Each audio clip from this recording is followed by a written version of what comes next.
A Dallas business owner walks into her home to find a burglar inside. He ties her up and demands money, all while apologizing. Fox 4's Sean Rabb talked to the woman about this terrifying experience and how police nabbed the robber. Sean. Right, Natalie. Ellen Krieger says she's tough, but still, she had a harrowing episode in her own home when she came face to face with a burglar who put a gun to her head.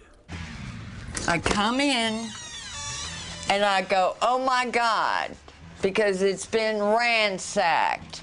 And all of a sudden I see just the glimmer of a figure, and he said, move that way and don't look at me. And he held a gun to my head. Ellen Krieger relives the real-life crime drama she walked into when she came home Monday afternoon around 1:30. In her home, a man who broke in through a bathroom window where police lifted a latent fingerprint. He did not take everything in the purse, but he took everything out of the wallet, the grocery store card, everything. Krieger says the man told her he needed rope to tie her up and walked her through her home where they found some. This is clothes ready to ship. Ellen Krieger designs and makes clothing and clothing patterns. I have a shop up the street. Her Oak Cliff business advertised on Facebook. The man used fabric from her work area to blindfold her. He apologizes a couple of times. What does he say?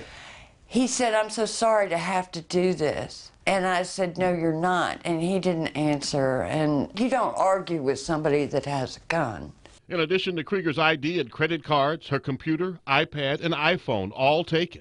Then he asked for the car keys, and he left me my house keys. Well, he started the car, and within 10 seconds, I was across the street. Dallas police shut this down in 24 hours. Here's how they did it. First, they got an ID from that latent fingerprint lifted from the bathroom. Then, tracking Ellen Krieger's credit card purchases and surveillance video at those purchases, they quickly arrested Andres Vera. We love our Dallas police. They are superheroes. I mean, I want the biggest batch of cookies with the biggest red bow to take to my detectives. Andres Vera is in Dallas County Jail with a $200,000 bond. Vera's been to prison and was wanted for parole violation on burglary. He also has priors for robbery and drugs. I'm thrilled that he's going to be spending Christmas and New Year's behind bars. Now, Krieger's well known throughout the Bishop Arts District for her clothing company and feels that she was targeted. Vera, she says, repeatedly asked where was the rest of the money. All right, well, Sean, one of the things that's different about all of this is that she says that Vera was actually apologizing during this ordeal. Exactly. Apologized, she says, a couple of times, even sitting down, talking to her about some of his life, confessing that he battled an addiction to heroin for years. All right, Sean, we're glad she's all right. Thank you. All right.